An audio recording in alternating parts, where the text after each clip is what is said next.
World government সামিটে যোগ দিতে সংযুক্ত আরব আমিরাতের দুবাইয়ে পৌঁছেছেন অন্তর্বর্তীকালীন সরকারের প্রধান উপদেষ্টা ডক্টর মোহাম্মদ ইউনূস। বাংলাদেশ সময় বুধবার রাত ১:৩০টার দিকে প্রধান উপদেষ্টাকে বহনকারী এমিরেটস এয়ারলাইন্সের ফ্লাইটটি দুবাই আন্তর্জাতিক বিমানবন্দরে অবতরণ করে। প্রধান উপদেষ্টার প্রেস সচিব শফিকুল আলম এমন তথ্য জানিয়েছেন।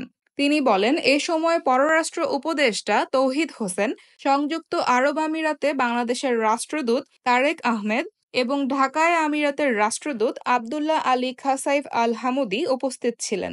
আমিরাতের ক্রীড়ামন্ত্রী ডক্টর আহমদ বেলহুল আল ফালাসি তাকে স্বাগত জানিয়েছেন। এছাড়া সম্মেলনে অংশ নেওয়ায় প্রধান উপদেষ্টাকে ধন্যবাদও জানান আল ফালাসি। তারা দুই দেশের মধ্যে খেলাধুলা ও সংস্কৃতির ক্ষেত্রে সম্ভাব্য সহযোগিতা সহ পারস্পরিক স্বার্থ সংশ্লিষ্ট নানা বিষয়ে আলোচনা করেন।